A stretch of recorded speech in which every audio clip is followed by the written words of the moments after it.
All right, hello everybody. Um, Chapter 5. We are going to get right into it.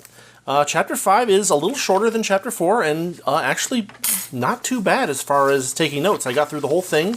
I think we can do the whole thing in one go, so let's get to it.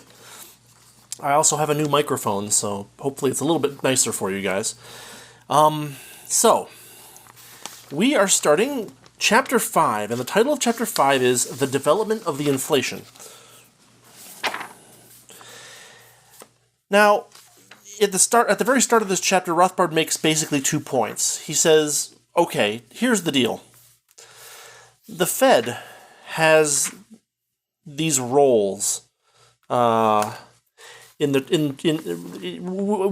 discussed last time about the Federal Reserve and the Treasury having these particular effects in increases in Treasury currency, increases in bills discounted, increases in acceptances, increases in government securities. We covered those all. Each of those 4 we covered in moderate detail in the second half of Chapter 4. So what Rothbard calls studying these things is studying the anatomy of the inflation, and he says now we're going to get into genetics. So his first section in this chapter is called Foreign Lending. And basically he's going to go through kind of a historical review of all the different factors that caused America to inflate a bunch by moving and promoting foreign lending. So the initial spurt of foreign lending was intended to help the domestic economy after the 1920 to 1921 recession, right? There's also the idea of helping foreign governments and American exporters. I mean, obviously, if we make things better for these 2, it'll make it better for the rest of us, kind of. And so between 1921 and 1922, there was a policy to basically lend to foreign governments. The first great boom in foreign borrowing coincided with the Federal Reserve inflation of latter 1921 and early 1922. There was a fall in bond yields during this period, which surged foreign lending, basically. In 1923, they pulled back and they said we're not gonna lend out to foreign countries as much. We're gonna get rid of that inflationary source. But what they actually did is they kept the rediscount rate really, really low, and so they got a bunch of inflation and rediscounted bills instead. That was 1923. It's also worth noting that there was a tariff act called the Fordney-McCumber Tariff Act in September of 1922, which imposed tariffs on a bunch of foreign imports. And what basically happened is that they supplied foreign governments with dollars via easy money policy at home, and then they made a ton of foreign loans from 1924 through 1928, which was partly the fault of this protectionist policy. Basically, they were giving a bunch of money to foreign governments in increasingly lax terms, which made those foreign governments then spend some of that money on buying American goods. Of course, they also, whenever that didn't work, they used tariffs to benefit, American industries at the expense of the possibility of imports. Basically, this helps a certain group of people, right? It helps exporters, and it helps investment bankers who are handling all of this international loan stuff, but it hurts everybody else. And so, this is a net negative, but it's a very strong positive with a small group and a very minor negative with everybody else. It's worth noting that there was a Republican administration during this time. However, it intervened actively in foreign lending. Warren Harding's cabinet pushed for banks to do more foreign loans and to ensure that some of those loans are spent in the U.S. There was a mistaken idea going around that loans were just cheap relief. This was based on Herbert Hoover's thought. And basically Herbert Hoover said, hey, even bad loans mean that they're going to buy some of our stuff. Not a great policy. Fortunately, most of this bully pulpit nonsense was ignored. However, there was a public perception that the State Department was intervening. That made the public believe that what foreign loans were happening were kind of approved by the State Department, and that helps to encourage Americans to buy into those loans, thereby giving themselves some investments that they think are way better than they actually are. Now, Rothbard moves on to the next section of this chapter, which is called Helping Britain. And this is a really interesting chapter, and it takes up this is an interesting section that takes up most of the chapter, because basically Rothbard is breaking down this very long history of Great Britain, post-World War I, wanted to return to the gold standard, to their pre-war gold par, so they wouldn't have to, change the number of pounds to the ounce of gold. Now, of course, in order to do this, they would have to drop their prices by 10 to 20%. The unions, at least Rothbard says, the unions blocked this movement. And so Great Britain tried to do the next best thing. They convinced their biggest partner in international trade, the United States, to inflate so that the gold that was bleeding out of the UK central bank and into the US central bank, so that bleeding would be stopped. There was a myth. There's an isolationism myth that Rothbard notes. He says, quote, "The isolationism of U.S. foreign policy in the 1920s is almost wholly a myth, and nowhere is this more true than in economic and financial matters. The 1927 conference between the leading central bankers that led to the inflation of that year has become famous. Less well known is the fact that close collaboration between Benjamin Strong, governor of the Federal Reserve Bank of New York, and Montagu Norman, head of the Bank of England, began much earlier. Yada, yada, yada. Basically, a bunch of secret trips that were camouflaged as taking a vacation, visiting with friends, or courtesy visits, was basically opportunities for Ben Strong and Montagu Norman to get together and collaborate on what America should do to help out Britain. In 1925, Great Britain actually returned to the gold standard, but they only were able to do so because of a massive guarantee from the New York Fed.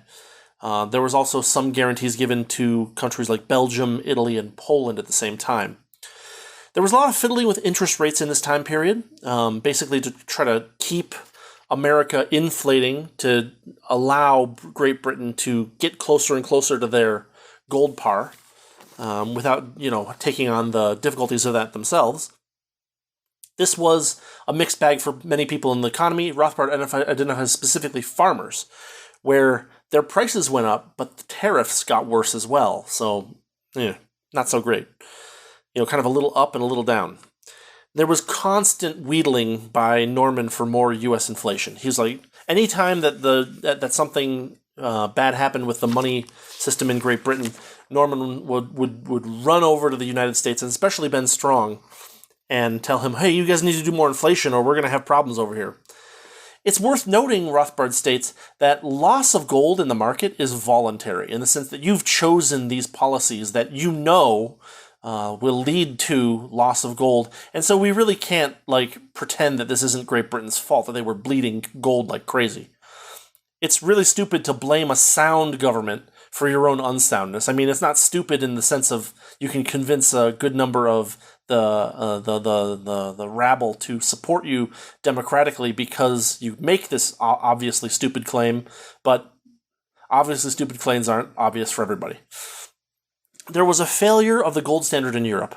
There were two things that happened. Basically, number one, some people who were on the harder end of that, or at least trying to get toward the harder end of that, like Norman, I believe, were kind of saying hey, you're not playing the game of the gold standard. And the gold standard is not a game. It's the people hold gold and gold certificates, and the market does what it's going to do. That's not some kind of game that you play, but when you're a central bank, all you can think about is gaming the system.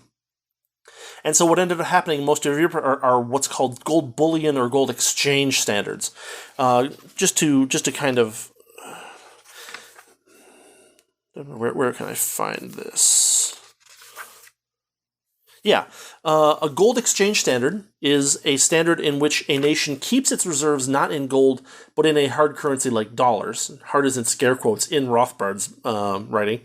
It then redeems its units only in the other country's harder currency. A gold bullion standard, which prohibits gold coinage and restricts gold convertibility to heavy bars, only suitable for large international transactions. So these kind of like playing at gold standard things gave Great Britain a little bit more ability to kind of play with things and get its economy back in order if it could, but actually they just kind of kept inflating.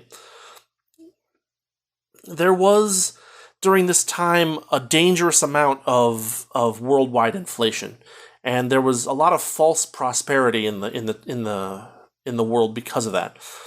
The Great Britain encouraged these false gold standards for other countries because that would bolster Great Britain's exports. And since Great Britain is primarily an exporter, it was great for them. It's worth noting, I think, this is kind of my own personal comment, but I wonder, and I'm not a historian, but I wonder if this was kind of like the last gasp of British monetary imperialism, right? The pound sterling was kind of everywhere, and then all of a sudden it wasn't. And part of it is probably because Britain kept demanding more inflation and demanding looser standards in everybody else as well as themselves eventually. In 1924, there was a major expansion. There was a gold drain. There was an increase in U.S. prices. There was an increase in foreign lending. Interest rates fell. And Coolidge was reelected. And of course, this was all done because it was an election year. These results were only a temporary boon, according to Rothbard. Rothbard calls Montagu Norman, quote, the Mephistopheles of the inflation of the 1920s. So you can kind of tell that Rothbard does not like the fact that this Norman guy at the Bank of England is encouraging everybody else to have bad policies to make up for the fact that he had bad policies. If you know the story of Faust, right? Mephistopheles is the guy who convinces Faust to sell his soul. Mephistopheles doesn't do the bad thing necessarily, right? He just encourages others to do stupid and bad and self-destructive things. So the name seems fairly apropos, right? So Strong basically was good friends with Norman, and he kept aiding the UK during this time period.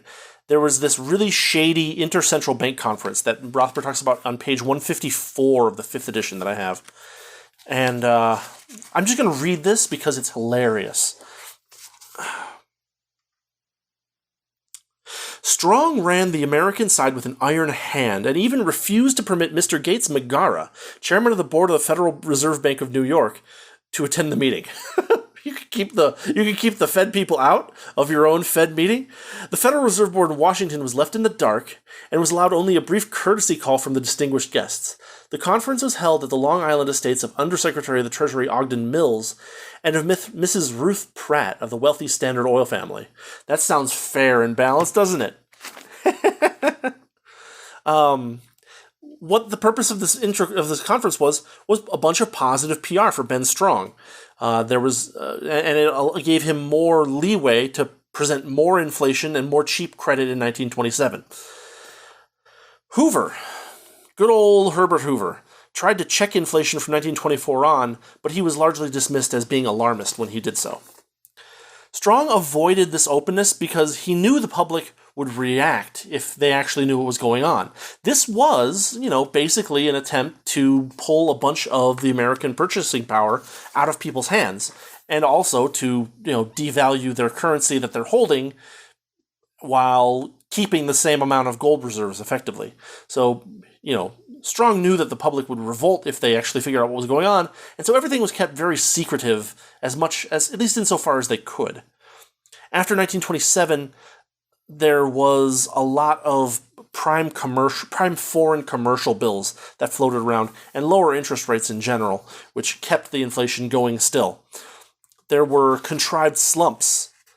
Not contrived, I'm sorry.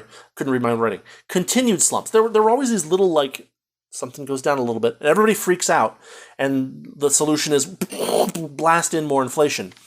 And Rothbard notes that if they hadn't kept up these bursts of inflation whenever somebody cried "ouchie," that maybe the Depression wouldn't have been so bad. So the next section of this chapter is the crisis approaches. So Rothbard notes at the start of this section that stock market loans are exactly as inflationary as these other loans that were going on. It's one of those things where they were trying to compartmentalize the loans into particular legitimate business areas, and you just can't do that. The 1920s proved it, basically. In 1927, we had Calvin Coolidge, good old Silent Cal himself, and what's his name? Carnegie Mellon, I think? The Treasury Secretary, were the capeadores of the bull market. Basically, they were like, everything's good, everything's great, stock market's awesome, gonna keep going up, buy some stocks.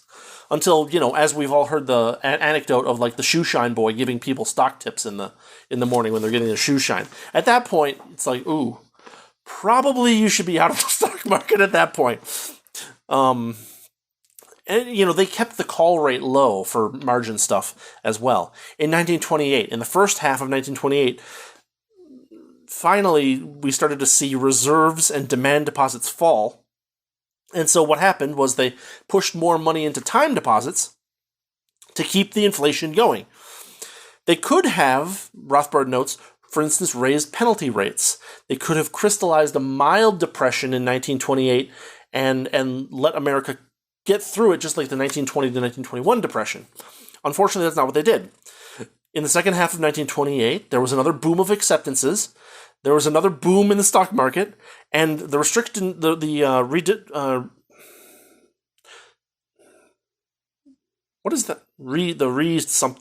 rediscount rate. I can't read my own writing. The rediscount rate was kept really low, which meant that people kept rolling over debt and building up more. Credit expansion continued like crazy. There was, in addition to this, there was a lot of political pressure from Europe. They were clamoring for more U.S. inflation because they themselves were digging themselves into a hole, or I guess they were like building themselves onto a mound of malinvestments, maybe. There was political pressure for easy money because this was an election year.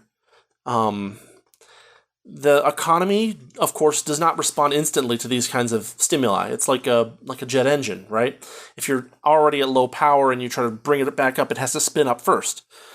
The Depression begins in July. The inflationary forces can't keep up anymore in July, and the money supply starts, basically tapers off. It took a little while for the stock market to realize that they were already dead. They did this in October. There was the massive crash that we all know about. Of course, at the same time, Calvin Coolidge and Herbert Hoover kept hand-waving with more moral suasion ideas. Oh no, we just got to put stuff into good businesses and things are going to work. They proposed, for instance, a lot of really dumb things, like taxes on short-term sales of stocks. This wouldn't have helped. It would have just held things off for the 60 days, and then there would have been a crash, right? Obviously.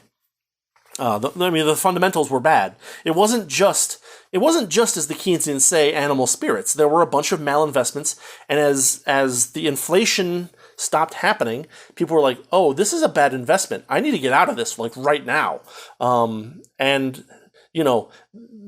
You couldn't change the fact that this factory or this capital thing was not producing, what it should be producing. You can't fix that in 2 months. The malinvestment is still a malinvestment. In August of 1929, the rediscount rate was raised once again, finally raised. The acceptance rate went way down, but the bull market kept going up because there was what does Rothbard call it? He actually has a funny little phrase for it that if I can get to. Yeah, here we are. Quote, the net effect of this unprecedented straddle was to stimulate the bull market to even greater heights, by which Rothbard is saying the Federal Reserve raised the rediscount rate to 6%, but offset that by simultaneously lowering the acceptance rate, which stimulated the acceptance market once again. I mean, it lowered the rate on acceptances, is what I assume he's trying to mean here. Quote, the Federal Reserve had previously ended the acceptance menace in March by raising the acceptance buying rate above its discount rate for the first time since 1920. Oof, right? The net effect of this unprecedented straddle was to stimulate the bull market to even greater heights, but not for very long.